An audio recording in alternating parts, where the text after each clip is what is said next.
Ratusan rumah di 3 kecamatan Kabupaten Cirebon, Jawa Barat terendam banjir pada Jumat malam. Hujan deras membuat debit air di sejumlah sungai meningkat dan meluap hingga permukiman.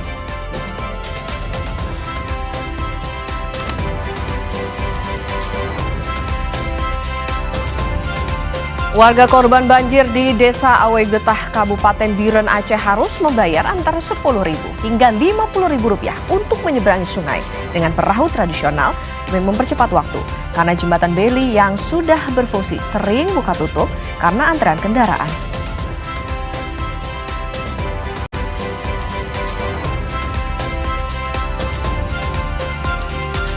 Wali Kota Surabaya menerbitkan surat edaran yang membatasi penggunaan ponsel atau HP dan internet untuk anak dengan tujuan melindungi anak dari dampak negatif internet.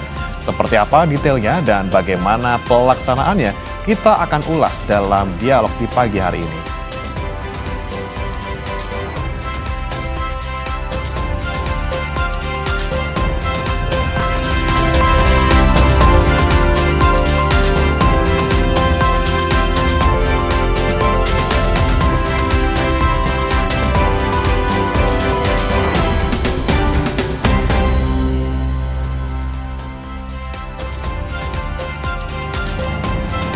Selamat pagi saudara, Sapa Indonesia Pagi kembali hadir hari ini Sabtu 27 Desember 2025 bersama saya Putri Oktaviani. Dan saya Breobana Atenaya. Di hari Sabtu ini tentunya informasi dan juga beragam berita penting akan kami hadirkan untuk Anda dan juga selamat liburan nih untuk anak-anak di luar sana ya yang lagi mungkin keluar kota atau di dalam kota saja bersama keluarga menikmati suasana jelang tahun baru gitu ya. Tapi buat anak-anak yang ada di Surabaya siap-siap nih ya, karena kayaknya ntar pas masuk udah nggak boleh main handphone lagi di sekolah. Nggak bisa ngonten lagi. Ya itu memang menjadi salah satu yang menjadi sorotan begitu ya, adalah soal rencana pembatasan penggunaan gawai di Surabaya, Brimana dan juga saudara. Karena kalau kita lihat kan sekarang memang karena kecanduan gawai nggak cuma anak-anak sebetulnya ya, orang dewasa pun juga bisa kena brain rot, nomofobia, mobile fobia gitu, ketakutan nggak bisa membuka handphone. Nah ini mungkin menjadi salah satu concern dari pemerintah setempat bahwa jangan sampai anak-anak nih kecanduan. Tapi kan sebetulnya di satu sisi ponsel itu juga dibutuhkan buat belajar ya kan, buat searching mungkin bahan pelajaran dan lain sebagainya. Nah apa nih sebetulnya yang menjadi pertimbangan sampai harus dibatasi? Iya, nanti apakah memang karena terlalu banyak gitu ya screen time anak-anak di Surabaya, atau mungkin ada kaitan langsung antara terlalu banyak menggunakan handphone dengan misalnya di sekolah pelajarannya jadi terganggu, atau misalnya jadi terlalu hiperaktif anaknya mungkin gara-gara kebanyakan main handphone gitu kan.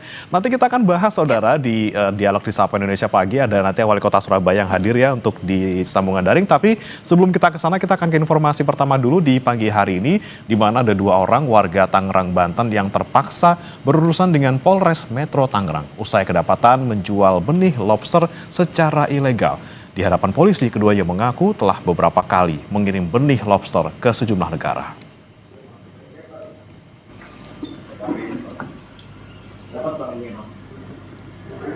Saat penggerbekan, polisi mendapati para pelaku tengah melakukan pengepakan benih lobster.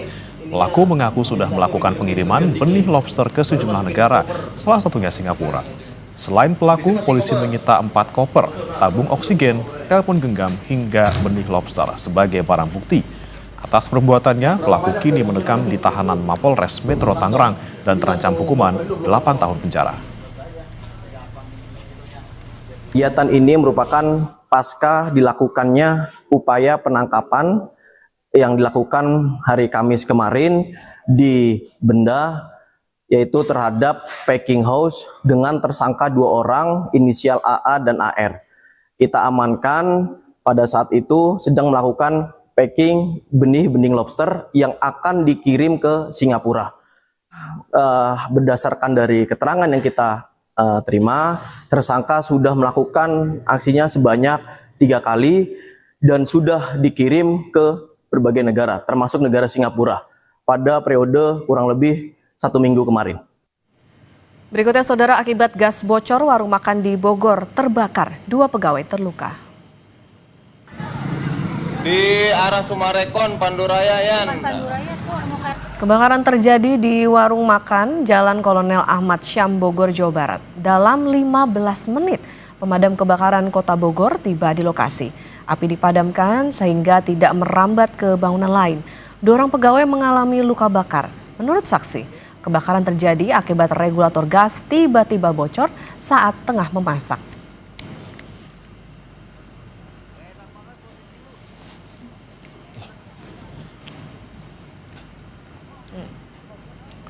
Ratusan rumah di 3 kecamatan Kabupaten Cirebon, Jawa Barat terendam banjir pada Jumat malam.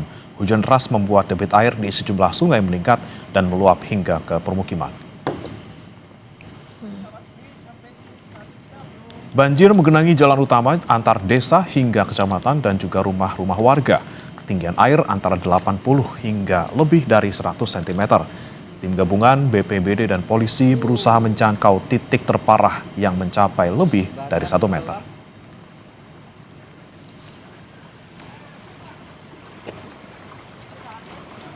Ada beberapa kecamatan, beberapa desa yang mengalami kenaikan debit airnya.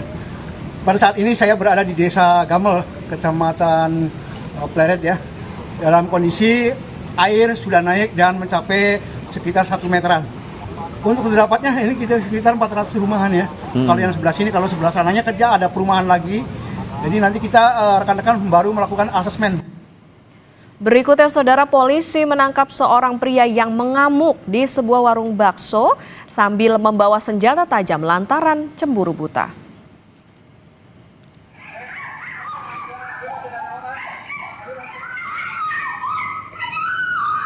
Dalam rekaman CCTV, pria tersebut tiba-tiba masuk ke dalam warung sambil mengamuk dan membawa senjata tajam. Sementara seorang perempuan mencoba menghentikan pelaku. Setelah adanya laporan warga, polisi menangkap pelaku tak jauh dari lokasi kejadian. Polisi menyebut aksi pelaku dipicu cemburu.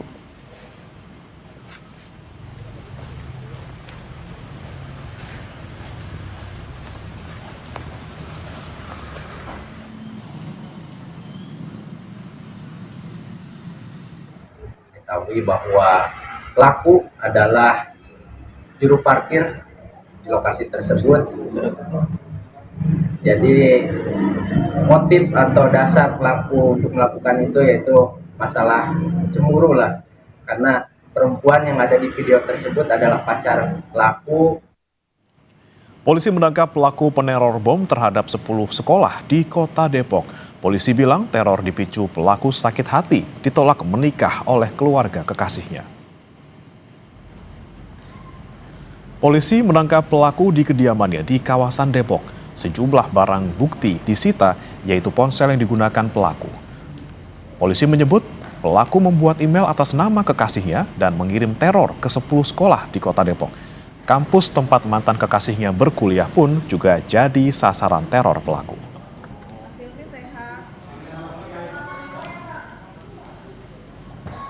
Setelah itu kita dalam rangkaian penyidikan tersebut mengungkap bahwa kita meyakini pelaku penteror tersebut adalah saudara H. Dari penyelidikan ataupun penyidikan yang kita dapati handset atau device yang ada di rumah bersangkutan. Kita melamar tapi ditolak karena memang saudara H sering melakukan teror. Sebelumnya pada 23 Desember 2025, 10 sekolah di Kota Depok mendapatkan ancaman teror bom melalui surat elektronik secara berantai. Tim Gegana Brimob Kelapa II Depok langsung dikerahkan untuk melakukan penyisiran di seluruh bagian sekolah dan tidak ditemukan satupun barang yang dicurigai sebagai bahan peledak.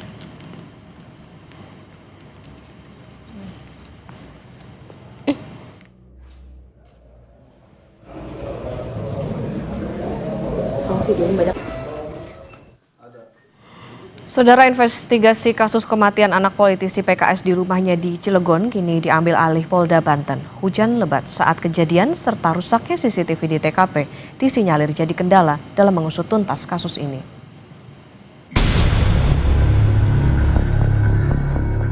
Kasus kematian anak politisi PKS di sebuah rumah di Cilegon, Banten belum menemui titik terang. Setelah penyidik dari Polres Cilegon melakukan serangkaian penyelidikan, kini kasus diambil alih Polda Banten. Tidak akan menyampaikan perkembangannya, masih dalam tahap penyelidikan, ya, masih dalam tahap penyelidikan. Teknis penyelidikan kami tidak uraikan di sini. Kasus bakal ditarik ke Polda nggak? Siapa? Kasus. Memang sudah ditarik di Polda, gabungan Polda dan Polres Cilegon, yang dipimpin oleh Pak Dirkrim. Masih dalam tahap penyelidikan, kita dalami pemeriksaan saksi dan sebagainya, termasuk kita sudah mendatangkan lapor. Mudah-mudahan yang mendengar mencari ada informasi, segera informasikan ke kita. Pemeriksaan saksi diperluas ke semua individu yang dekat dan pernah bekerja di rumah korban. Namun, polisi mengaku ada sejumlah kendala pengungkapan kasus, mulai dari CCTV rumah yang rusak hingga hujan lebat yang menghilangkan banyak jejak di TKP. Belum terjadinya kejadian itu dalam keadaan hujan, lalu after kejadian pun dalam keadaan hujan yang cukup lebat, sehingga jejak-jejak yang keluar pun sulit diidentifikasi. Pada malam TKP kita sempat datangkan unit K9. Kendala yang menjadi kendala oleh kita adalah di rumah itu CCTV aktif terakhir itu tahun 2023. Itu sudah kita tanyakan kepada pemilik rumah, lalu tidak adanya security yang berjaga 24 jam di lokasi rumah. Mantan Kabareskrim Polri, Komjen Purnawirawan Susno Duaji bilang CCTV penting untuk mengungkap kasus pembunuhan. Namun menurut Susno, jika CCTV rusak, maka penyidik bisa mengandalkan temuan di TKP seperti sidik jari dan DNA yang tertinggal. Di CCTV memang penting, tetapi bukan berarti kalau tidak ada CCTV lantas perkara ini menjadi mustahil untuk diungkap. Tidak, masih ada sidik jari, masih ada DNA, masih ada bekas-bekas yang lain, masih ada alat. Jadi di sekitar TKP yang terdekat, yaitu di ruangan itu, ada tidak alat yang tertinggal, alat yang digunakan untuk melakukan kejahatan. Peristiwa tewasnya anak politisi PKS Cilegon terjadi pada Selasa 16 Desember 2025 lalu. Saat itu, sekitar pukul 14.20 waktu Indonesia Barat, ayah korban, Maman Suherman, menerima telepon dari anak keduanya. Di telepon itu, sang anak meminta pertolongan ayahnya. Mendapat kabar tersebut, Maman langsung meninggalkan tempat kerjanya di wilayah Ciwandan dan bergegas pulang ke rumahnya di kota Cilegon. Sesampainya di rumah, Maman mendapati kondisi anaknya sudah tergeletak di kamarnya dengan kondisi mengenaskan. Korban dibawa ke rumah sakit, namun nyawanya tidak tertolong. Investigasi yang dilakukan tim gabungan Polda Banten dan Polres Cilegon diharapkan segera mengungkap kasus kematian anak 9 tahun tersebut bisa diusut tuntas. Tim Liputan, Kompas TV.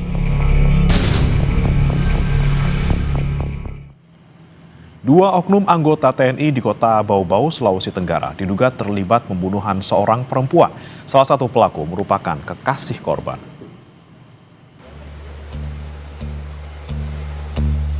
Jasad seorang perempuan ditemukan tergeletak di bawah jembatan pemandian Koguwana, kota Bau-Bau. Saat ditemukan, kondisi korban mengenaskan dengan sejumlah luka, termasuk luka bakar di sekujur tubuhnya. Polisi menyebut korban diduga dibunuh di dalam sebuah mobil rental. Investigasi dilakukan dengan melibatkan Subdenpom 14 Bau-Bau karena diduga pelaku merupakan kekasih korban yang merupakan anggota TNI. Diduga kasus pembunuhan dipicu masalah asmara. Saat ini, kedua terduga pelaku, Prada Y dan Prada Z, telah ditahan di Subdenpom Bau-Bau. Kami di sini membenarkan bahwa yang terlibat itu adalah satuan dari 823 di bawah Brigif 29, inisial Y dan inisial Z. Bukti sedang dikumpulkan, sementara inisial Z dan Y ini dalam penahanan. Korban telah dimakamkan pihak keluarga. Keluarga berharap kasus pembunuhan bisa diusut tuntas. Keluarga mau ditindaklanjuti kasus ini supaya terungkap. Apapun pekerjaan. Iya, apapun pekerjaannya. Pihak TNI menegaskan akan menindak tegas setiap anggota yang terbukti melanggar hukum. TNI berjanji akan mengungkap kasus ini secara transparan dan profesional. Devriatno Neke, Kompas TV, Bau-Bau, Sulawesi Tenggara. Warga korban banjir di Desa Awegetah, Kabupaten Biren, Aceh harus membayar antara Rp10.000 hingga Rp50.000 untuk menyeberangi sungai dengan perahu tradisional demi mempercepat waktu karena jembatan Bailey yang sudah berfungsi sering buka tutup karena antrean kendaraan. Informasinya usai jeda, saudara.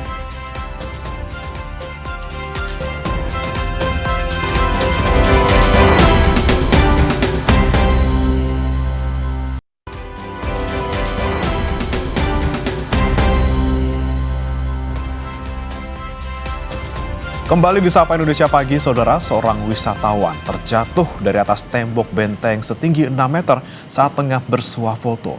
Peristiwa ini terjadi di kawasan wisata Benteng Keraton Buton, Kota Bau-Bau, Sulawesi Tenggara. Petugas menyebut korban sempat naik ke atas tembok benteng untuk bersuah foto. Saat hendak turun, korban diduga kehilangan keseimbangan hingga terjungkal dan terhempas ke bawah benteng dengan ketinggian sekitar 6 meter. Petugas Dinas Pemadam Kebakaran Kota Bau-Bau yang menerima laporan warga langsung meluncur ke lokasi kejadian. Proses evakuasi berlangsung cukup sulit karena kondisi medan yang terjal. Korban akhirnya berhasil dievakuasi dan dibawa ke rumah sakit untuk penanganan medis. Yang mengamati langsung di lapangan bahwa yang bersangkutan rupanya dia berdiri di atas benteng keraton dan dia melangkah. Nah, pada saat dia melangkah kebetulan itu sandal yang dipakai itu haknya agak tinggi dan terjepit di celah batu sehingga keseimbangannya hilang keseimbangan dan yang bersangkutan terperosok jatuh. Pembangunan jembatan Bailey di Kecamatan Kutablang, Kabupaten Biren terus dikebut. Jembatan darurat yang menghubungkan jalur lintas nasional Banda Aceh Medan ini ditargetkan rampung pada akhir Desember 2025. Sementara itu, jembatan Bailey di Desa Awegetah yang menjadi jalur alternatif sebenarnya sudah terhubung. Namun kemacetan sering terjadi karena diberlakukannya sistem buka tutup untuk mengatur antrian kendaraan. Kondisi tersebut membuat sebagian warga memilih menyeberang sungai menggunakan perahu tradisional demi menghemat waktu perjalanan. Untuk menyeberang menggunakan perahu, warga harus membayar tarif Rp10.000 per orang. Sedangkan untuk mengangkut sepeda motor dikenakan biaya Rp50.000. Jembatan, walaupun jembatan sementara ini disegerakanlah atau siap karena ini sangat berpengaruh nih, apalagi kan kalau ada anak-anak membuat penumpang agak was-was juga. Ini untuk harganya penyeberangan berapa? Untuk harganya kalau saya kan pakai kendaraan bermotor jadi Rp50.000 termasuk penumpang satu orang. Jadi untuk penumpang sendiri harga Rp10.000. Upaya pemulihan pasca banjir dan longsor terus berjalan. Salah satunya memfungsikan kembali aliran sungai. Upaya dilakukan agar petugas lebih mudah membersihkan lumpur dan kayu di permukiman warga.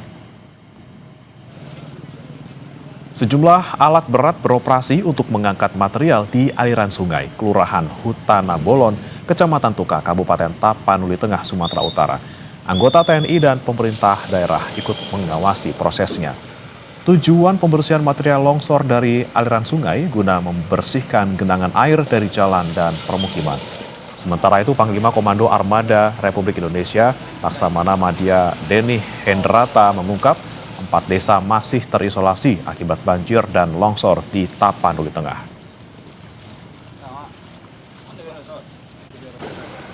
Yang paling vital adalah bagaimana sungai difungsikan kembali. Dan ini membutuhkan eskavator. Kalau untuk logistik, sejauh ini tercukupi bantuan dari semua pihak. Dan kita juga mengirimkan KRI ke sini. Yang pertama itu adalah KRI Rajiman, kemudian KRI Semarang, dan kita mungkin KRI Banda Aceh. Pada November 2025, duka melanda Indonesia. Banjir bandang dan tanah longsor menghantam Sumatera Barat, Sumatera Utara, dan Aceh. Kepolisian Republik Indonesia bergerak cepat memberikan pertolongan kepada para korban di 3 wilayah terdampak bencana. Seluruh satuan kerja dikerahkan dengan berbagai upaya, mulai dari penyaluran logistik, evakuasi korban, penyediaan air bersih, pemeriksaan kesehatan, hingga pendampingan trauma healing. Hingga kini Polri terus hadir membantu masyarakat di wilayah terdampak.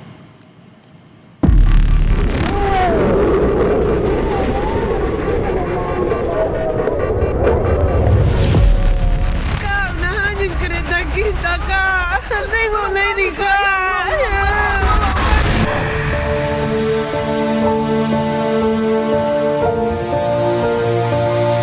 Minta bantuan karena rumah habis semua pak.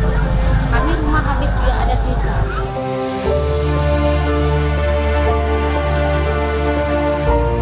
Untuk prioritas kami saat ini yaitu keselamatan warga.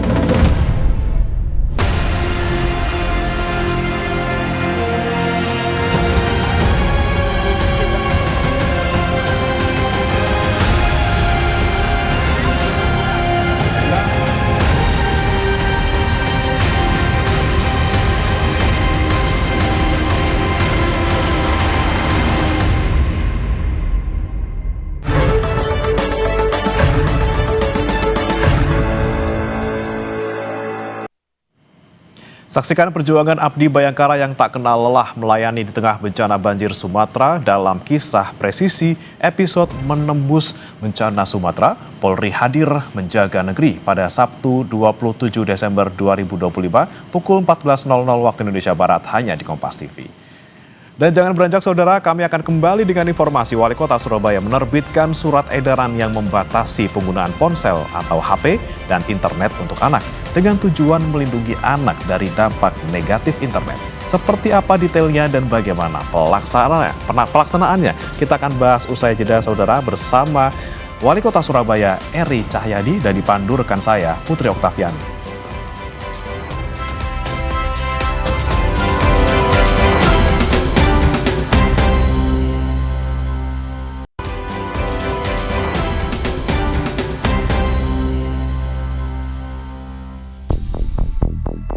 Kota Surabaya melakukan langkah besar di akhir tahun 2025.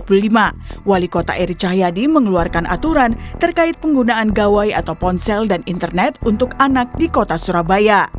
Surat edaran tersebut merupakan tindak lanjut dari Peraturan Pemerintah Nomor 17 Tahun 2025 tentang tata kelola penyelenggaraan sistem elektronik dalam perlindungan anak dan Peraturan Presiden Nomor 87 Tahun 2025 tentang peta jalan perlindungan anak di ranah daring tahun 2025 hingga 2029.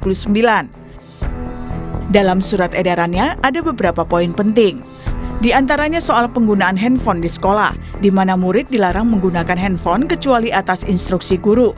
Handphone hanya digunakan sebelum atau sesudah jam pelajaran atau keadaan darurat dengan izin guru atau wali kelas. Dan tenaga pendidik dilarang menggunakan handphone selama kegiatan belajar mengajar. Ada pula soal penggunaan handphone atau internet di lingkungan keluarga atau masyarakat, di mana orang tua mengawasi aktivitas penggunaan handphone anak, mengatur batasan pemakaian handphone maksimal 2 jam per hari, menggunakan handphone di area terbuka rumah seperti ruang keluarga, bukan kamar tidur, dan menggunakan handphone orang tua atas seizin orang tua.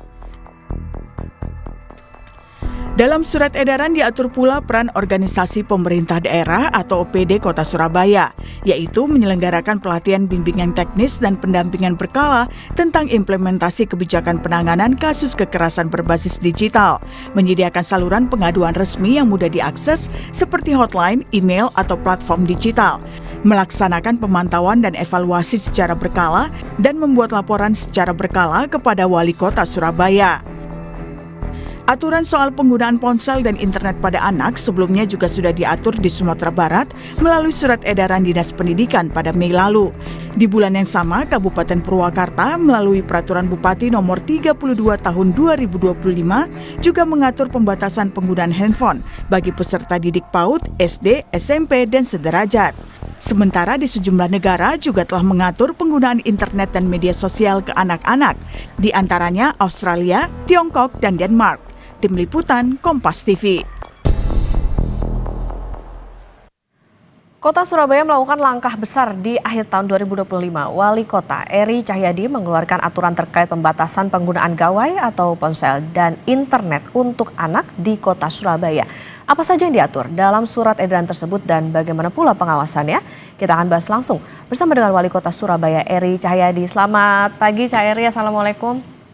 Waalaikumsalam Mbak Okta. Selamat pagi, sehat gitu? Sehat, Alhamdulillah. Cak Eri, Alhamdulillah. Menarik, ini jadi gebrakan untuk pembatasan gawai. Apa sebetulnya alasan dikeluarkannya aturan ini dan siapa saja yang terlibat dalam pembahasan aturan tersebut? Jadi ketika kita melakukan pembahasan ini Mbak, itu kita melihat ya ketika ada geng motor, anak-anak balap liar yang ditangkap oleh Polres yang kita selalu lakukan pembinaan-pembinaan itu. Kita lihat semuanya pergerakan itu dilakukan dari perjanjian yang melalui HP. Jadi kelompok-kelompok ini bertemu, ada kelompok macam-macam, itu satu, sehingga ikutlah ke dalam geng motor, dalam balap liar. Kedua, kita melakukan sidak di sekolah-sekolah. Kita lihat HP-HP-nya anak. Ternyata anak-anak ini hampir 70% pernah mengakses terkait dengan pornografi. Yang ketiga, kita juga melihat ketika proses belajar mengajar. Maka karena terbiasa dulu dalam COVID, ketika bisa menggunakan HP, handphone itu, guru tanpa sadar juga ketika mengajar dia juga scroll HP gitu. Loh, berarti gimana cara mengajar kita? Akhirnya tidak konsentrasi. Maka dengan alasan-alasan itulah, dengan kita berdiskusi dengan Pak Kapolres, kita berdiskusi dengan pakar Dewan Pendidikan, maka Surabaya ini harus bisa menjaga dan melindungi anak. Karena Surabaya ini salah satu adalah kota satu-satunya di Indonesia yang mendapatkan kota layak anak dari UNICEF. Maka kita berpikir bahwa kita hari ini tidak melarang menggunakan HP, tapi membatasi, menyelamatkan anak-anak kita dari dampak digitalisasi yang tidak bisa kita hindarkan kalau kita tidak melakukan pengawasan. Dasar itulah Mbak yang kita jadikan untuk mengeluarkan surat edaran yang saya tanda tangani itu. Oke, Cak Eri, tadi berarti artinya fokusnya adalah bagaimana ini menghentikan, membatasi kebiasaan untuk membuka gawai tersebut. Berarti gini, ada nggak Cak Eri soal misalnya riset keterkaitan antara bahaya dari kecanduan itu dengan prestasi anak-anak sekolah di Surabaya misalnya? Jadi kita sudah melakukan pembahasan ya, juga perhitungan yang dilakukan dengan kajian-kajian sudah dilakukan. Jadi digitalisasi itu bisa membawa orang itu ke dalam kekuatan yang luar biasa, keberhasilan, tapi bisa melakukan juga membawa dalam sebuah kehancuran. Maka disitulah fungsi digitalisasi itu harus bisa kita manfaatkan dalam hal positif dan hal kebaikan. Ketika anak-anak yang menggunakan, maka anak-anak ini belum bisa menentukan. Maka dia akan terbiasa dengan kebebasan yang ada di handphone itu. Karena itulah kita membatasi, bukan melarang. Sehingga apa? Seorang guru, pemerintah kota, juga orang tua harus melakukan pengawasan. Jadi contoh aja lah kalau kita tidak melakukan handphone, kita ada motor. Motor ini bagus dibawa ke sekolah, tapi dia digunakan untuk anak bawah umur tidak bagus karena dia tidak punya mental yang bagus, akhirnya terjadi balapan kebut-kebutan. Sama dengan seperti handphone. Handphone ini kalau orang tua hari ini kalah canggih dengan anaknya, tidak melakukan pengawasan, maka dia tidak tahu membuka histori seperti apa. Sehingga anaknya menggunakan itu semua. Anaknya lebih pandai sekarang hari ini menggunakan handphone. Maka orang tua di Surabaya kita juga lakukan dengan sekolah orang tua hebat. Jadi anak-anak yang remaja, orang tuanya kita aja, anak-anaknya juga kita aja. Juga kita lakukan bagaimana pelatihan orang tua untuk membuka histori. Maka peran kami adalah ini menyampaikan, handphone tidak bisa menggantikan peran orang tua. Karena anak-anak hari ini kurang sosialisasi karena setiap itu pegang HP di dalam kamar. Sehingga tidak ada sosialisasi, kurang komunikasi, kurang sosialisasi kepada teman-temannya yang ada di perkampungan. Sehingga tidak ada yang namanya guyub rukun, tidak ada namanya kedekatan. Dan inilah yang dari riset-riset itulah yang kita lakukan.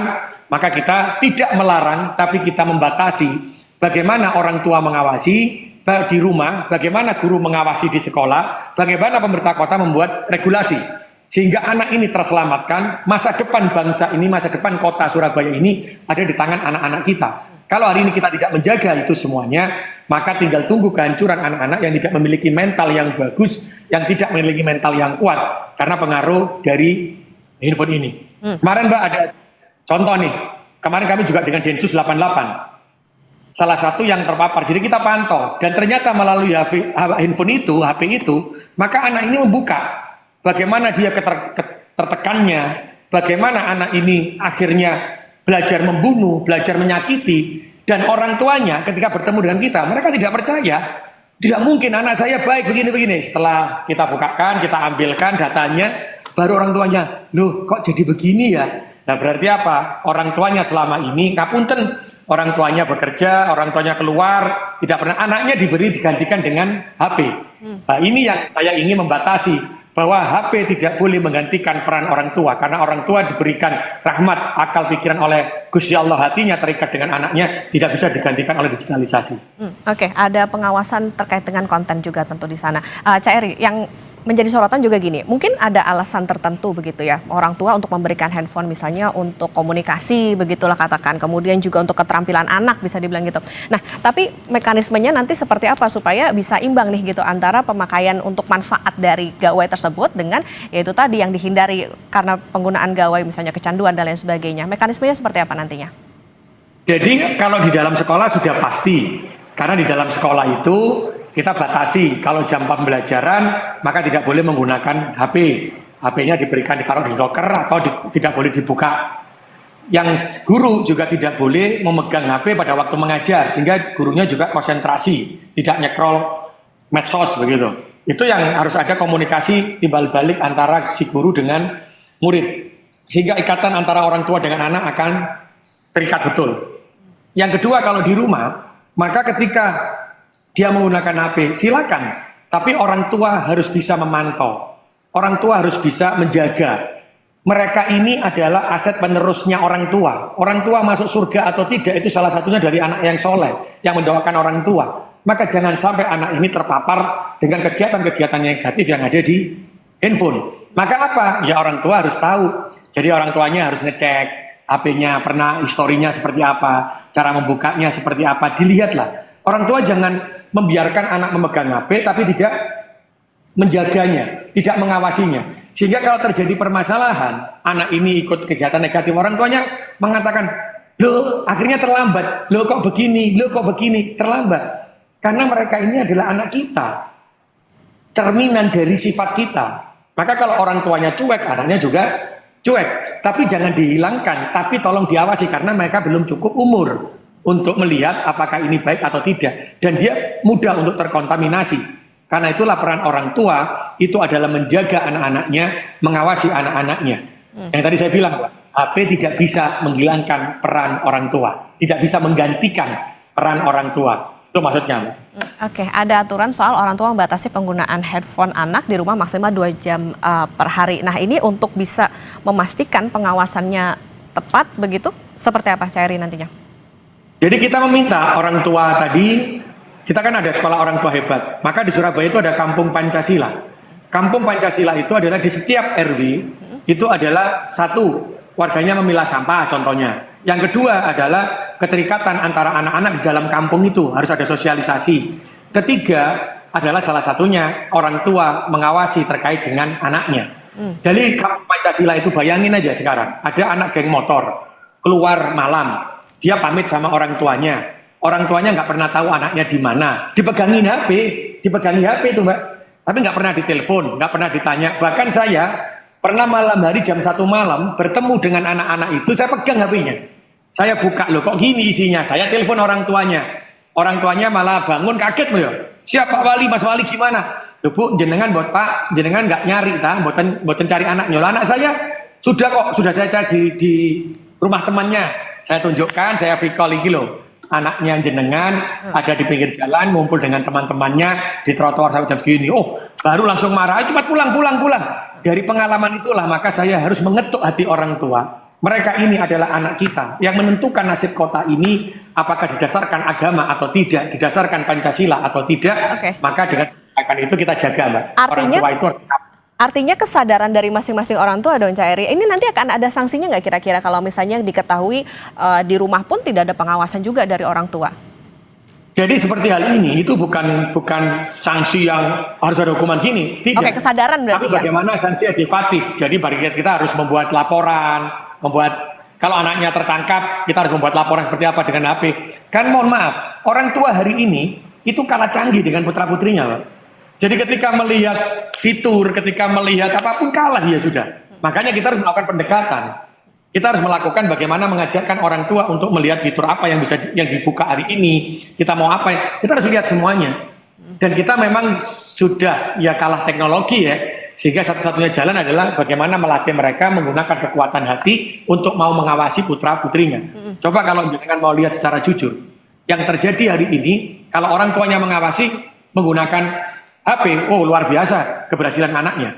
Tapi ketika yang tidak mengawasi, mohon maaf, ketika ada kegiatan geng motor, ketika ada kegiatan narkoba, kegiatan yang seperti kegiatan itu, pasti orang tuanya tidak pernah mengawasi penggunaan HP-nya. Karena anaknya bermainnya lewat HP tadi. Cak Eri, tapi ini kan aturan sudah ada di sosialisasi belum sebelumnya? Atau misalnya ketika proses digodok begitu, sudah adakah yang menyampaikan keberatan begitu?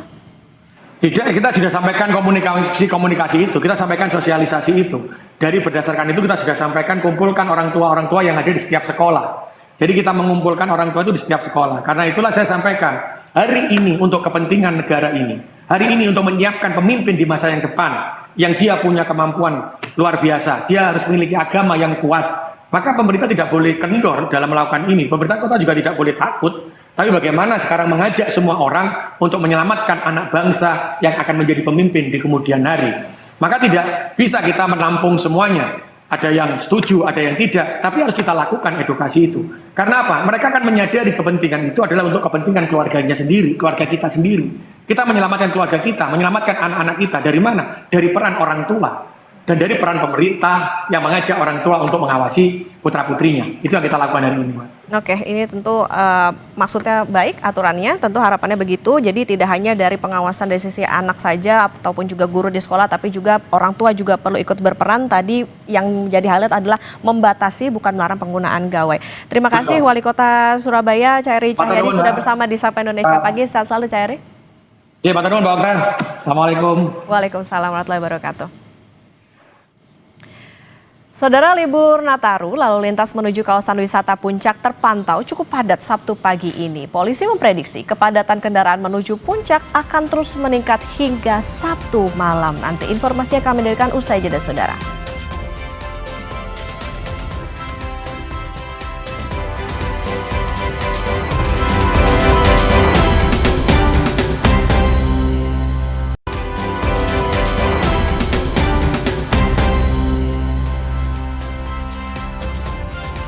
Terima kasih saudara, Anda masih bersama kami di Sapa Indonesia Pagi. Personel Satgas Pamtas Kewilayahan Yonif 511 di Biatara Yoda atau Badak Hitam merayakan Hari Natal bersama masyarakat di Kabupaten Lanijaya, Papua Pegunungan dengan cara yang unik dan penuh kehangatan.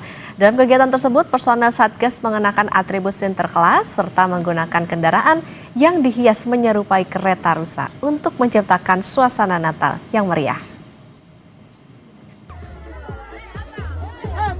Disambut antusias oleh masyarakat, khususnya anak-anak. Personel Satgas Pamtas Kewilayahan Yonif 511 di Biatara Yoda atau Badak Hitam merayakan Hari Raya Natal bersama masyarakat di Kabupaten Lanijaya, Papua Pegunungan. Perayaan Natal di Kabupaten Lanijaya ini dilakukan dengan cara yang unik dan penuh kehangatan.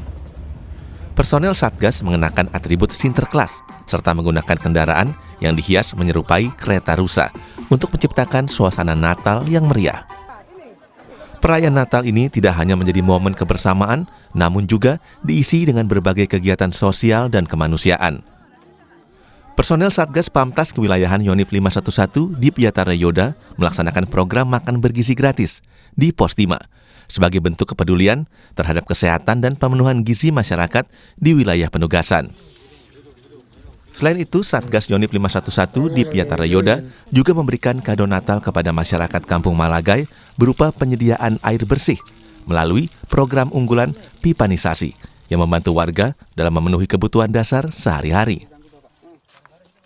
Pada momen Natal yang berbahagia ini di Kabupaten Lanijaya, kami Satgas Pamtas Yonif 511 di Biatara Yoda telah menyalurkan 867 paket sembako yang merupakan dukungan dari pemerintah pusat disalurkan melalui Mabes TNI Angkatan Darat.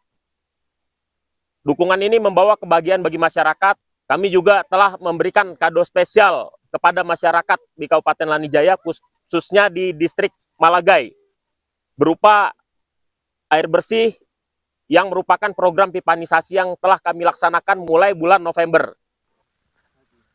Satgas juga menyalurkan bantuan sembako 4,5 ton, serta buku tulis dan tumbler unik berdesain merah putih. Bantuan ini disalurkan kepada masyarakat di Kabupaten Lanijaya, Tolikara, dan Membramo Raya.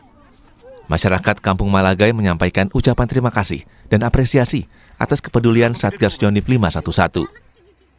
Melalui kegiatan ini, Satgas Pamtas Kewilayahan Yonif 511 di Yatara Yoda berharap semangat Natal membawa damai, sukacita, serta semakin mempererat tali persaudaraan antara TNI dan masyarakat, sekaligus memperkuat kemanunggalan TNI dengan rakyat di wilayah Papua. Tim Liputan Kompas TV.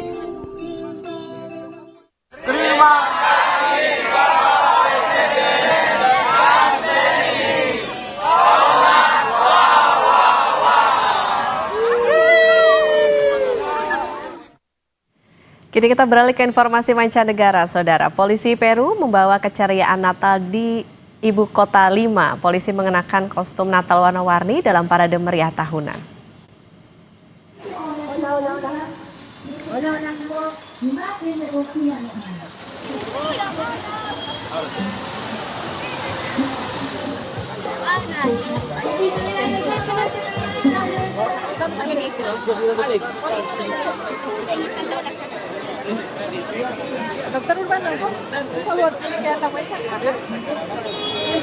Polisi berpakaian Sinterklas, peri hingga Grinch berpawai mengelilingi kota dengan kendaraan polisi yang dihiasi ornamen Natal. Warga memadati pinggir jalan untuk menyaksikan parade dan menikmati suasana malam Natal. Selama parade, petugas membagikan mainan dan menyapa anak-anak serta warga. Polisi bilang pawai Natal ini telah menjadi tradisi selama sekitar 25 tahun sebagai bentuk pendekatan humanis kepada masyarakat.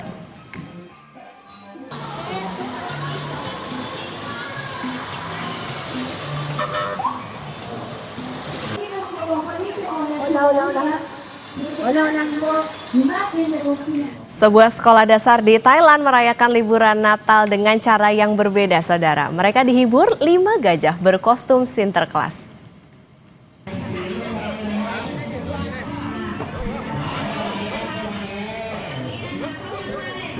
Gajah-gajah berkostum Santa menari mengikuti irama musik di sebuah sekolah di Bangkok.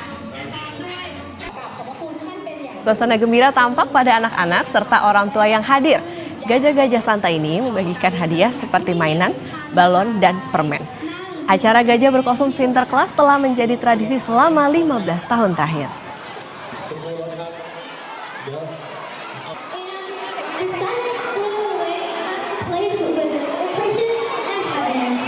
And lastly, I wish for warmth and peace for all.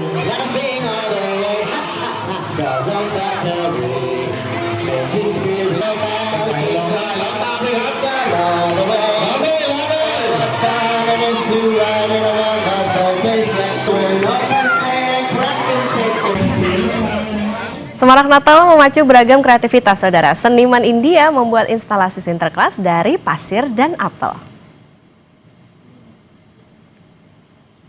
Seniman pasir India menciptakan instalasi Sinterklas raksasa terbuat dari apel dan pasir di pantai Niladri, India. Sang Sinterklas digambarkan memegang bola dunia bertuliskan Damai Dunia. Karya patung Sinterklas ini memakai hampir 1,5 ton apel.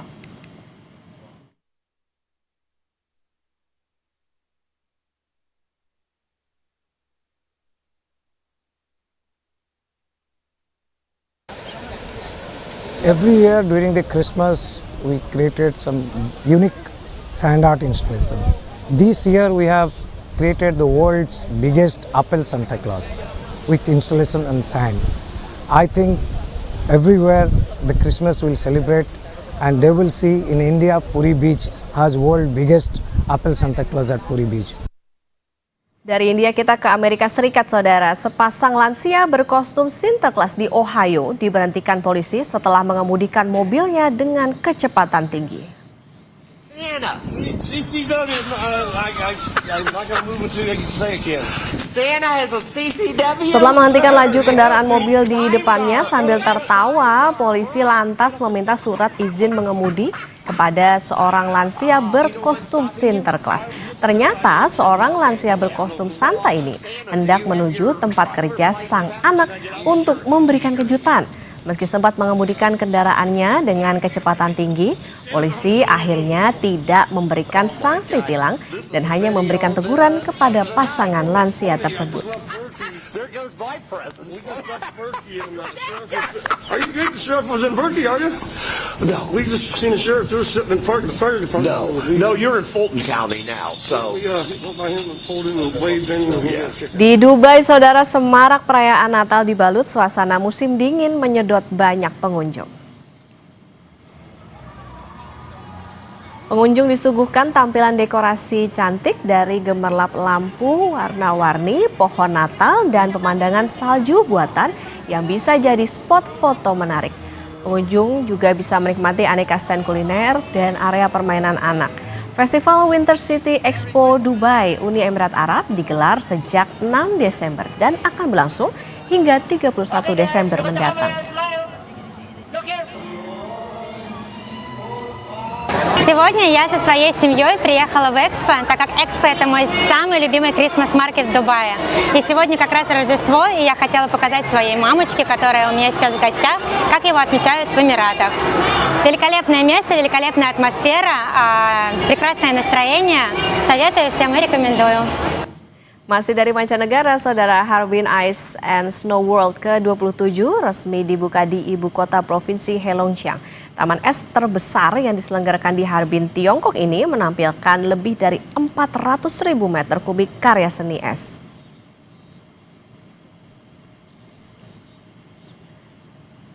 Rekaman video menunjukkan pengunjung mengagumi perpaduan seni timur dan barat di Harbin Ice and Snow World.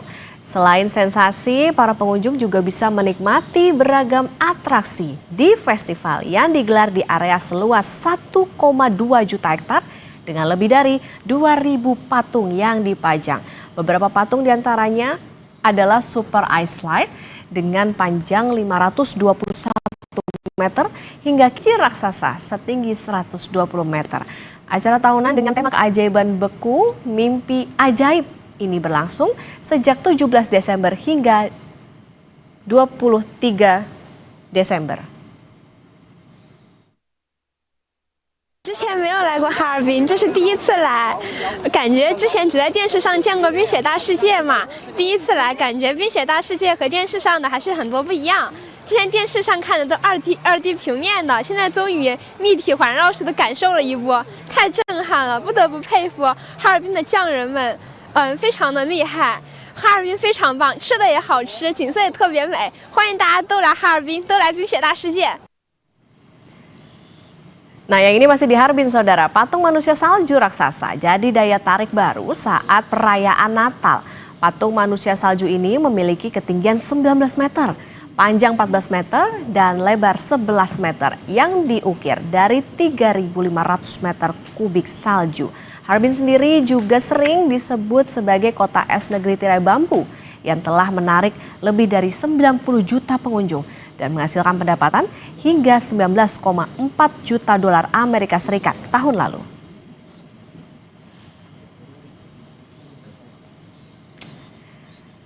Libur Nataru, lalu lintas menuju kawasan wisata Puncak terpantau cukup padat Sabtu pagi ini. Polisi memprediksi kepadatan kendaraan menuju Puncak akan terus meningkat hingga Sabtu malam nanti. Informasinya usai jeda, saudara.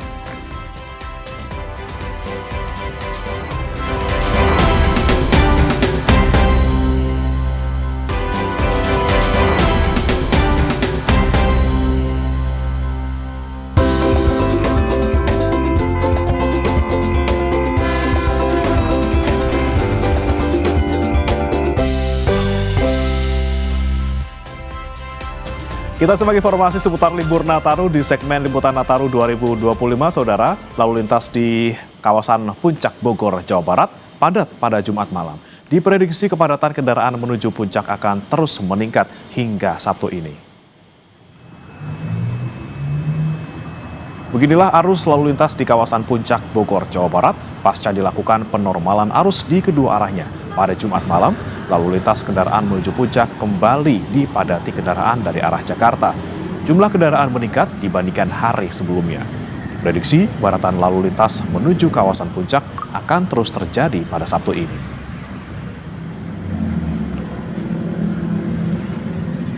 Untuk prediksi besok di hari Sabtu, memang akhir pekan ini pasti akan lebih dipadati untuk kendaraan yang akan menuju kawasan wisata Puncak. Kalau melihat dari tingkat okupansi, itu memang tertinggi adalah esok hari di hari Sabtu, yaitu 74%, sehingga prediksi untuk jumlah kendaraan terbanyak di libur Natal serta libur menjelang tahun baru ini akan terjadi esok hari. Ini akan mengantisipasi lonjakan arus kendaraan di pagi hari besok. Apabila memang diperlukan rekayasa itu dilaksanakan pagi hari. Sebelum jam 7 pagi kami akan laksanakan rekayasa satu arah atau one way dari Jakarta menuju Puncak atau one way ke atas. Sejak Sabtu pagi ini, saudara, lalu lintas kendaraan yang melintas di kawasan Simpang Gadok menuju Puncak Bogor terpantau padat. Diprediksi peningkatan jumlah kendaraan yang melintas akan terus terjadi hingga Sabtu malam. Rekayasa lalu lintas disiapkan jika terjadi kemacetan panjang.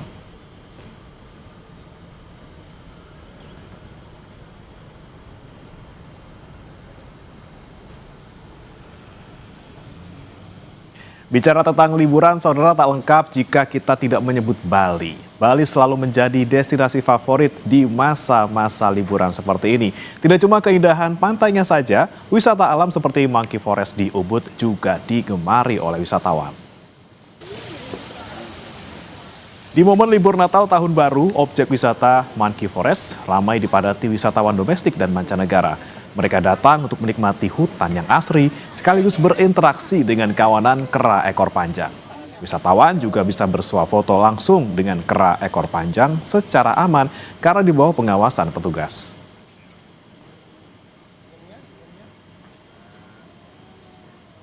Monkey Forest, jadi pengen lihat konservasi hutan, kemudian ada monyet-monyetnya juga gitu kan. Lebih dekat dengan, saya tinggal di Surabaya, jadi lebih dekat ke Surabaya. Kemudian ya sama anak-anak biasa setiap tahun ke Bali, ke Seminyak, ke Ubud. Berwisata ke Bali juga tak lengkap rasanya jika tidak menikmati kulinernya. Di kawasan pantai Segara Denpasar ada nasi campur khas Bali legendaris yang menjadi incaran wisatawan. Nasi campur legendaris khas Bali menjadi salah satu kuliner khas Bali yang patut untuk dicoba. Di kawasan wisata Pantai Segara ini ada tempat makan legendaris nasi campur khas Bali yang selalu diincar wisatawan dan juga warga lokal. Dalam satu porsi kuliner khas Bali ini, wisatawan dapat menikmati nasi, ayam betutu, ikan sambal mata, sayur urap Bali dengan cita rasa sambal bawang goreng Bali. Serta yang menjadi spesialnya adalah kerupuk kulit yang renyah dan gurih. Warung yang telah berdiri sejak tahun 1970 ini sudah buka sejak pagi, yakni pukul 6 waktu Indonesia Tengah.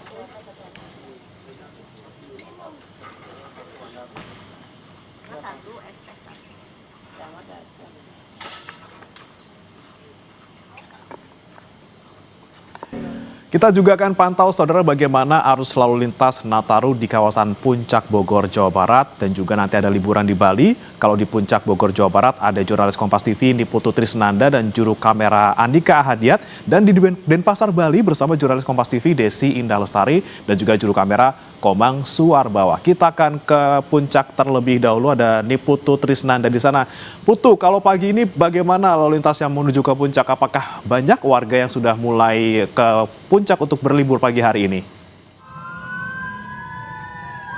Sudah pasti banyak sekali dong, Bremana dan juga saudara. Ini saya akan menunjukkan kepada Anda secara langsung, Bremana dan juga saudara, bagaimana situasi di kawasan atau di kawasan Puncak Bogor, di mana kalau Anda lihat tadi baru saja melintas begitu ya.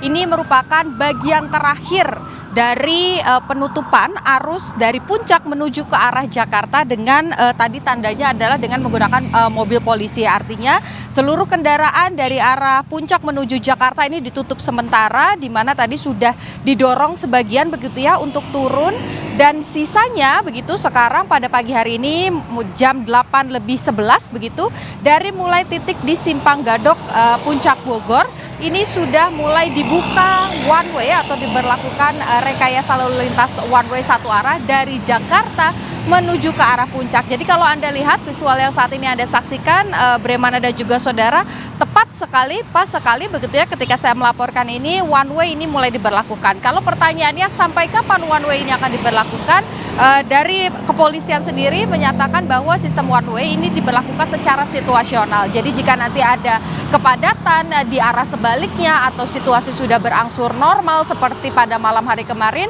maka bukan tidak mungkin one way ini akan diberlakukan, akan dihentikan, kemudian akan diberlakukan jalur seperti biasanya atau lalu lintas secara normal, ya ini dua arah.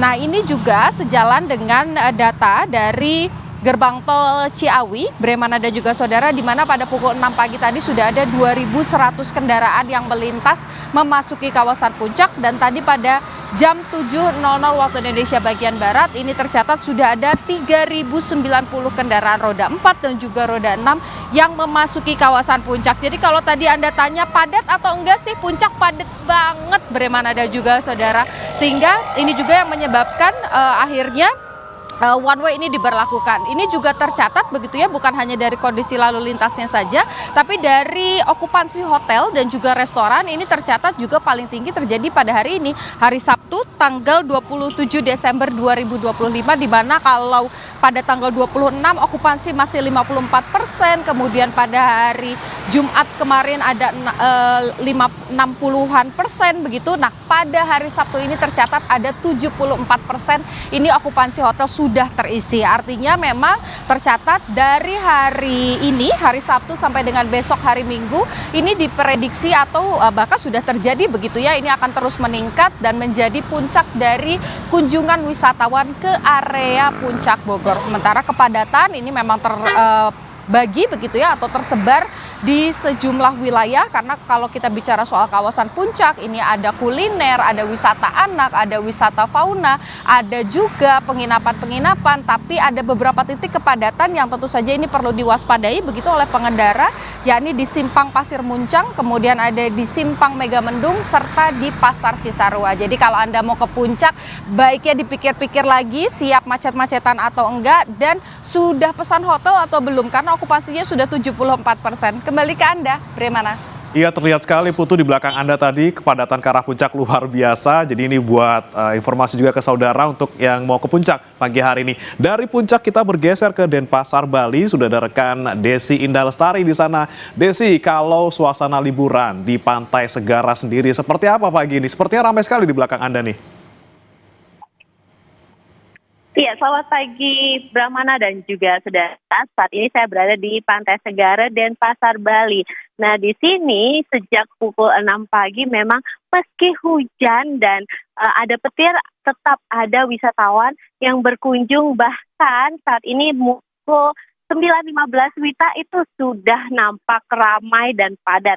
Terlebih di tempat ini tidak hanya bisa menikmati wisata pantai dengan beragam aktivitasnya seperti jogging, bermain air, foto, bersepeda, dan yang tak kalah pentingnya adalah berwisata kuliner. Nah, di belakang saya itu sudah sejak pukul 6 pagi wisatawan, baik warga lokal maupun wisatawan, sudah ramai mengantri untuk menikmati nasi campur legendaris khas Bali. Satu porsinya Anda bisa menikmati kuliner khas Bali, yakni ayam betutu, sayur urap dengan sambal embak atau sambal bawang gorengnya. Berapa nah? Oke, jadi ada kuliner nasi campur khas Bali. Nah, ini kan katanya legendaris. Memang sudah dari tahun berapa dan juga spesialnya apa sih, Desi? Iya. Kuliner legendaris ini memang hadir sejak tahun 1970. Nah, itu sudah hadir kuliner dengan berbagai menu khas Balinya, dan yang menjadi cita rasanya adalah ayam betutu dan juga ikan sambal matah. Nah, yang tak kalah nih yang selalu jadi incaran adalah kerupuk kulit yang gurih dan juga renyah. Dan tidak hanya di Pantai Segara ini, tempat wisata destinasi di Bali juga tampak peningkatan. Jika tadi ada di Monkey Forest, ada juga Pantai Sanur, Pantai Kute, Canggu yang juga meningkat. Untuk data dari PHRI sendiri, dari tahun 2003, 2004, 2005, itu terjadi peningkatan hingga 6%, di mana untuk tahun ini sudah ada wisatawan mancanegara yang berkunjung ke Bali sebanyak 7.016.935 orang. Jadi terjadi peningkatan untuk wisatawan. Kalau ada peningkatan wisatawan, kita tentu tidak bisa menafikan ada kepadatan lalu lintas. Nah, kalau untuk kepadatan arus kendaraan, mungkin Desi di sekitar tempat wisata, terutama tempat Anda melaporkan saat ini seperti apa? Iya, untuk pagi ini lintas memang terpantau ramai lancar. Jadi karena mungkin hujan, tidak ada peningkatan kepadatan lalu lintas yang signifikan. Namun di pagi hingga malam hari, wisatawan yang berkunjung ke Bali wajib berhati-hati karena kepadatan terjadi di pusat-pusat wisata pada siang hingga malam hari. Bramana. Oke, di pagi masih aman, siang sampai malam nih yang harus diantisipasi ya karena padat kendaraan yang menuju ke tempat wisata. Terima kasih rekan Desi Indah Lestari dan juga juru kamera Komang Suwarbawa dari Denpasar Bali. Sebelumnya ada jurnalis Kompas TV Niputu Trisnanda dan juga juru kamera Andika Hadiat dari Simpang Gadok, Puncak, Bogor, Jawa Barat. Selamat bertugas kembali. Saudara, bicara soal liburan juga ada di Bandung nih. Tidak lengkap rasanya kalau kita tidak menikmati wisata kuliner terutama di malam hari. Nah, jurnalis Kompas TV Vida Alatas dan juga juru kamera Abdul Rohim mengajak Anda berjalan-jalan di kota Bandung, berburu kuliner lokal yang kekinian dan juga menggugah selera. Apa saja yang menarik di sana? Berikut liputannya. Selesai berlibur keliling-keliling kota Bandung, kayaknya nggak afdol kalau liburan di kota Bandung atau menghabiskan waktu libur Natal dan Tahun Baru di kota Bandung, tapi nggak jajan-jajan. Nah, kalau malam-malam ingin jajan-jajan gitu ya di kota Bandung, salah satu spot yang paling banyak pilihan ini adalah di kawasan Saparua, Kota Bandung. Jadi di sini ya, kalau Anda melintas di sepanjang trotoar seperti saya ini, aromanya macam-macam. Nanti sebentar ada aroma ayam bakar, nanti ada aroma sate, ada aroma dimsum, wah macam-macam pilihannya. Jadi nggak salah atau nggak heran kalau banyak sekali yang datang ke kawasan Saparua, Kota Bandung. Salah satunya ini mungkin kita tanyain ya, halo Teh, dengan siapa? Aku Nadindra. Nadindra sama temennya ya? Iya. Temennya? Aku Najwa. Najwa, ini emang sengaja lagi cari-cari makanan atau gimana nih? Iya, karena kita kalau misalnya cari cemilan-cemilan pasti ke Saparua. Pasti ke Saparua ya? Ini orang Bandung atau gimana? Iya, orang Bandung. Orang Bandung. Saparua udah berkali-kali ya, kenapa nggak bosen sih? Karena kayak semakin hari bisa semakin kayak beda-beda gitu loh yang jualannya. Oke. Jadi nggak itu-itu aja. Kalau hari ini lagi nyari apa nih di Saparua? Aku karena tadi udah makan yang berat, jadi aku kesini kayak khusus mau cari yang manis-manis. Makanya tadi aku beli donat mochi itu. Donat mochi. Berat udah, kalau nyari dessertnya tetap ke Saparua ya pilihannya ya. Oke deh kalau gitu lanjut ya Teteh, terima kasih banyak. Cari donat mochi ada. Ini di sebelah sini ada apa nih? Dimsum goreng. Di sebelah sana ada cireng mercon dadakan. Waduh, saya juga habis ini kayaknya mau jajan ya, karena pilihannya banyak sekali. Jadi, saya coba cari habis ini. Dari Bandung, Jawa Barat, Vida Alatas, Abdul Rahim melaporkan.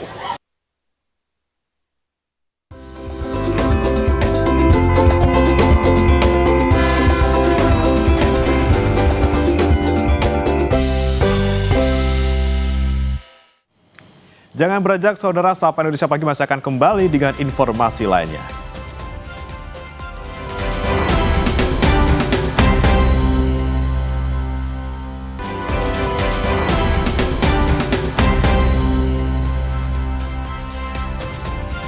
Masih di Sapa Indonesia Pagi, saudara. Polri mempercepat pemulihan infrastruktur daerah yang terdampak bencana di 3 provinsi di Sumatera. Salah satunya penambahan personel dari Brimob dan anggota dari 5 Polda. Dalam rapat bersama Kapolda Sumut, Sumbar, dan Aceh Jumat sore, Wakapolri Komisaris Jenderal Polisi Dedi Prasetyo menjelaskan penyebaran personel tambahan untuk memulihkan infrastruktur di daerah terdampak bencana Sumatera seperti Aceh Utara, Aceh Tamiang, dan Aceh Tengah. Selain penebalan personel, Polri juga menambah jumlah alat berat seperti ekskavator, bulldozer, dan dump truck untuk normalisasi akses jalan. Polri juga membantu pemulihan air bersih di wilayah Aceh Tamiang, Tapanuli Tengah, hingga Agam dan Padang Panjang. Bapak Kapolri memerintahkan untuk penambahan perkuatan Brimob. Ya, kita menggunakan Brimob dari Mako, 2 batalion, kemudian malam hari ini ada dari 5 Polda. Akan kita kirim mendarat pada hari ini. Kemudian nanti akan sesuai dengan prioritas, Bapak Kapolri memerintahkan kepada saya untuk mengecek langsung pendistribusiannya, yaitu di Polda Aceh, khususnya di Aceh Utara, kemudian Aceh Tamiang. Aceh Tamiang akan kita perkuat kembali, demikian juga di Aceh Tengah. Ya, 3 wilayah tersebut adalah menjadi sasaran prioritas dari arahan Bapak Kapolri. Kemudian setelah kita melakukan ANEF selama 1 bulan ini, dari laporan dari Kapolda Sumut, dari Kapolda Aceh dan Kapolda Sumbar tadi, kita butuh percepatan dengan sudah melibatkan dan memperbanyak alat berat yang sudah ada. Nah, untuk Polda Aceh, kita sudah mempersiapkan data yang saat ini masih terus kita upgrade. Untuk wilayah Aceh Utara dan Aceh Tamiang kurang lebih sekitar 5-6 alat berat, baik ekskavator maupun doser dan dump truck. Kemudian untuk Aceh Tamiang juga kita sudah siapkan 5 alat berat juga sudah disiapkan untuk kita perbantukan percepatan. Untuk yang di Sumatera Utara sudah cukup banyak. Ya, Sumatera Utara disiapkan oleh Pak Kapolda di beberapa titik, kurang lebih kalau data yang kemarin sudah sampai 21 yang dioperasionalkan oleh Polda Sumatera Utara. Kemudian untuk Polda Sumbar, kita akan penguatan alat berat. Tadi permintaan Kapolda Sumbar yaitu sekitar 5, baik itu doser, ekskavator maupun dumper. Kemudian permintaan dari Pak Kapolda juga, kita akan memperbanyak titik-titik air bersih. Ya, tadi sudah disampaikan kurang lebih hampir sekitar 300 yang harus segera kita bangun. Saat ini sudah lebih dari 100 yang sudah operasional. Besok akan saya remisikan baik di Aceh Utara, Aceh Tamiang, kemudian di Tapanuli Tengah maupun di Sumatera Barat. Yang Sumatera Barat baik di Agam maupun di Padang Panjang.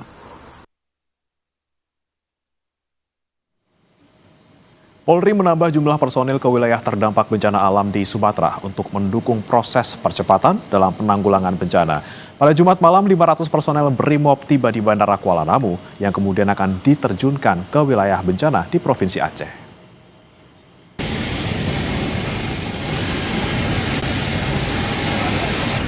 Sekitar pukul 7 Jumat malam, sebanyak 100 personel Brimob dari Polda Sulawesi Selatan tiba di Bandara Kuala Namu, Deli Serdang, Sumatera Utara. Ini adalah satu dari 5 kelompok penerbangan yang dijadwalkan tiba di Bandara Kuala Namu, Deli Serdang, Sumatera Utara pada Jumat malam. Direncanakan akan tiba 300 personel, asal Kompi Brimob Yogyakarta 100 personel, Kompi Brimob Sulawesi Selatan 100 personel, dan Kompi NTB di Kuala Namu 100 personel yang akan langsung diterjunkan ke Kabupaten Aceh Tamiang, Aceh. Kemudian 200 personel Brimob, diantaranya dari Kompi Kalimantan Timur 100 personel dan Kompi Brimob Banten 100 personel diterjunkan ke Kabupaten Aceh Utara, Aceh. Wakapolri Komjen Dedi Prasetyo mengapresiasi anggota Polri yang telah berjibaku menanggulangi bencana di Sumatera. Namun, melihat kondisi adanya kelelahan fisik dan psikis, maka Polri merasa perlu melakukan penebalan atau penambahan anggota Polri untuk hadir di tengah bencana bersama masyarakat. Selain menambah personil Brimob dari 5 Polda, juga dilakukan penambahan alat berat seperti ekskavator, bulldozer, dan dump truck ke wilayah bencana. Untuk alat berat akan lebih banyak ditambah ke Aceh, terutama Aceh Tamiang dan Aceh Utara. Ada beberapa hal yang memang harus dipersiapkan. Pertama kali, perintah Bapak Kapolri, kami harus melakukan penebalan lagi, penambahan jumlah personil untuk hadir di tengah-tengah masyarakat yang membutuhkan akibat dampak dari bencana yang dialami. Oleh Bapak Kapolri memerintahkan untuk penambahan perkuatan Brimob. Ya, kita menggunakan Brimob dari Mako, 2 batalion, kemudian malam hari ini ada dari 5 Polda akan kita kirim mendarat pada hari ini. Kemudian nanti akan sesuai dengan prioritas Bapak Kapolri memerintahkan kepada saya untuk mengecek langsung pendistribusiannya, yaitu di Polda Aceh, khususnya di Aceh Utara, Kemudian Aceh Tamiang akan kita perkuat kembali. Demikian juga di Aceh Tengah. Ya, 3 wilayah tersebut adalah menjadi sasaran prioritas Badan Narkoba Kapolri. Selain itu, Polri juga akan melakukan penambahan titik-titik air bersih di daerah bencana. Harapannya, dengan penambahan dan penguatan jumlah personel Polri di wilayah bencana Sumatera akan mempercepat proses pemulihan dampak bencana secepatnya. Dedi Zulkifli Tarigan, Kompas TV, Deli Serdang.